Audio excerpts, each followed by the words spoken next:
What's this character up to?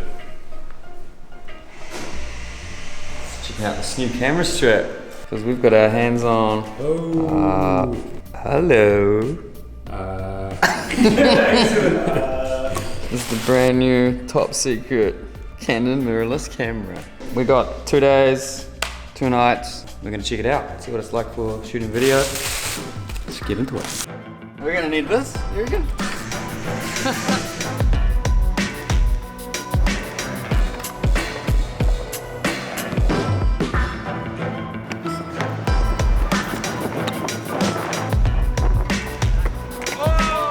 Yeah, well, this is Canon's whole new system. So it's got a new lens mount, which means that you can't use the EF lenses directly onto the camera, but it does mean they brought out 4 brand new lenses which look pretty mean, and also 3 new adapters which allow you to mount the EF lenses, which are also kind of unique as well.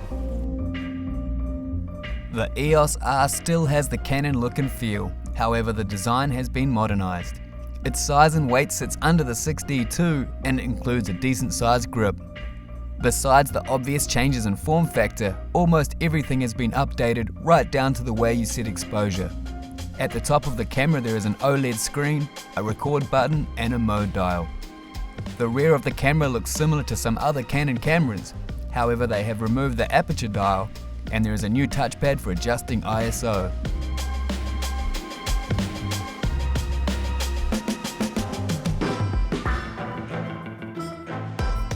Canon has included a new OLED EVF and a rear flip-out touchscreen. On the grip, there is a single SD card slot. As for ports, there's a shutter port, mic jack, headphone jack, mini HDMI port for raw video output, and a USB-C port for camera control and charging. Finally, at the heart of the camera, there is a full-frame dual-pixel CMOS sensor, maxing out at 30.3 megapixels. The camera shoots 4K but crops by a factor of 1.67, meaning you need to shoot wider in order to get the same shot as you would get in 1080p, which is full frame.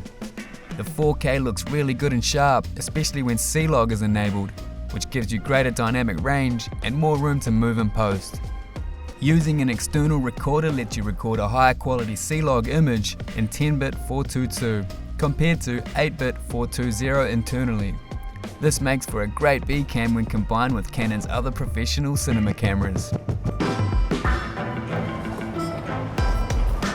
We're just going to throw this thing on a slider, shoot a couple of video shots, a few cutaways, maybe Fez can do a trick if he's up for it, and then yeah, we'll see how it goes. But nice thing, first thing we kind of notice here is it takes the same LP E6 battery as the other Canon EOS lines, so the 6D and the 5D and all that sort of thing, so that's pretty nice. The camera can record in a few different frame rates. 4K tops out at 30 frames a second. You can also shoot 60 frames a second at 1080p or 120 frames a second at 720p.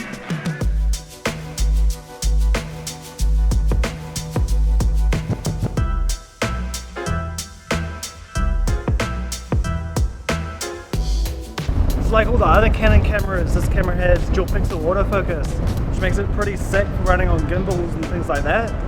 So just as a quick test, we're just going to do have a person skating towards me and just check out how well it tracks them. The dual pixel autofocus works really well, as we've come to expect from Canon cameras. In this shot we are using the tracking autofocus feature, and it does a really good job of tracking Ben as he moves around frame.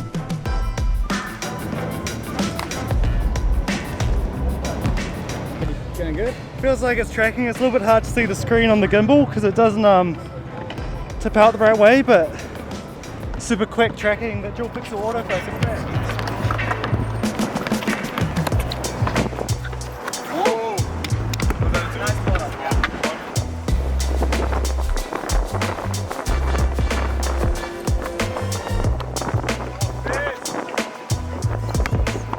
Canon has released 3 adapters to attach your EF lenses. The first is just a simple adapter. The second one has a custom function ring which can be used to control aperture or any other function. And the third adapter allows for filters to be inserted. The 2 filters we tested were the circular polarizing filter and the variable ND filter, which ranges from 1.5 to 9 stops. Just a wee trick out of Auckland City. Sun's setting behind us and we're about to shoot a time lapse.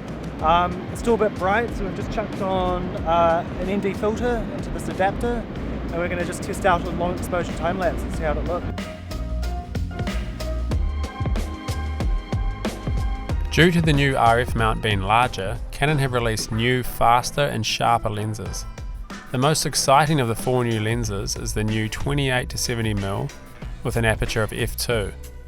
Because of the wide focal range and the fast aperture of f2, this lens has it all. The 50mm f1.2 is also super nice, and Canon have released a 24 to 105 f4 and a 35mm 1.4. One thing to note is a 35mm is not an L series lens. Overall, we found this camera to be a great addition to our filmmaking kit, with the ability to shoot super high quality stills and time lapses when you need them. We're big fans of being able to use our EF lenses, and using the adapter with the built-in ND is a nice bonus when filming. This adapter makes it easy to dial in the perfect exposure on the fly, and it also gives you the option to shoot long exposure time lapses.